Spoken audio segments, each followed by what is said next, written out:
Hi friends, Nishad പടിഞ്ഞാറ്റുമുറയാണ്. ഞാനിപ്പോൾ ഉള്ളത് കോഴിക്കോട് ബൈപ്പാസിലെട്ടോ. കോഴിക്കോട് ബൈപ്പാസിൽ എവിടെയെന്ന് വെച്ച് കഴിഞ്ഞാൽ നമ്മളെ വേങ്ങേരി ഓവർപാസ് ഇല്ലേ, വേങ്ങേരി ഓവർപാസ് കഴിഞ്ഞിട്ട് പൂളാടിക്കുന്ന് ഫ്ലൈ ഓവർ ഉണ്ട്, അതിൻ്റെ ഇടയിലാണ്.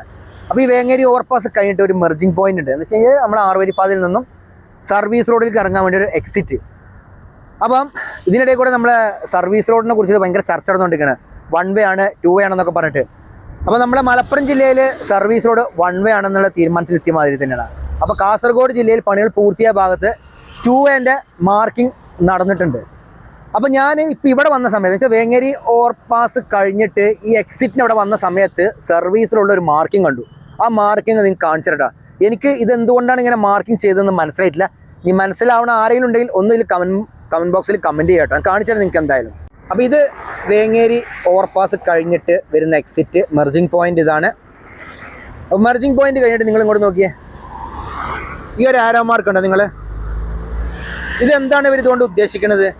ഇത് 1 വേ ആണ് എന്നുള്ള ഉദ്ദേശമാണോ അതോ 2 വേ ആണ് എന്നുള്ള ഉദ്ദേശമാണോ? ഇത് കഴിഞ്ഞിട്ട് അവിടെയുണ്ട് ഒരു ആരോ മാർക്ക്, കാണിച്ചാൽ നിങ്ങൾക്ക് കണ്ടോ? ആരോ മാർക്ക് ആ സെൻറ്ററിൽ അവിടെ ഈ 2 വരിയാക്കിയിട്ടുണ്ടല്ലോ ഇവിടെ. അപ്പോൾ അതിൻ്റെ സെൻറ്ററിലല്ല, ഗ്യാപ്പ് ലൈൻ്റെ ഇടയിൽ കൊടുത്തതാണ് ഈ മാർക്കിങ്, കണ്ടോ നിങ്ങൾ? അപ്പോൾ ഇതുകൊണ്ട് ശരിക്കും എന്താണ് ഉദ്ദേശിക്കുന്നത്? ഇത് 1 വേ ആണോ 2 വേ ആണോ അതോ ഇത് 1 വേ തീരുമാനിച്ച് കഴിഞ്ഞോ? അപ്പോൾ ഇങ്ങനെയാണോ 1 വേൻ്റെ മാർക്കിംഗ് വരിക എന്നുള്ളത്? അപ്പോൾ അങ്ങനെ നമ്മളെ സർവീസ് റോഡ് 1 വേ ആണോ 2 വേ ആണോ എന്നുള്ള ചർച്ച മുന്നോട്ട് പോയിക്കൊണ്ടിരിക്കുക കേട്ടോ. പല സ്ഥലത്തും പല മാതിരിയാണ്.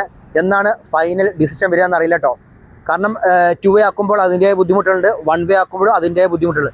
എല്ലാ നിയമങ്ങളും നമ്മൾ പാലിച്ച് പോവുകയാണെങ്കിൽ അപകടങ്ങളൊന്നും ഇല്ലാതെ നമുക്ക് റോഡിൽ കൂടെ യാത്ര ചെയ്യാൻ പറ്റും. പക്ഷെ പലരും പല രീതിയിലാണ് സർവീസ് റോഡിൽ കൂടെ ഡ്രൈവ് ചെയ്യുന്നത് കേട്ടോ. അപ്പോൾ ഈ കണ്ട ആരോ മാർക്കിനെ കുറിച്ച് നിങ്ങളുടെ അഭിപ്രായം എന്താണെന്ന് കമൻറ്റ് ബോക്സിൽ കമൻറ്റായി രേഖപ്പെടുത്തുക കേട്ടോ. പുതിയ വീഡിയോ വരുന്നവരെ നിങ്ങളുടെ എല്ലാവരും ബൈ.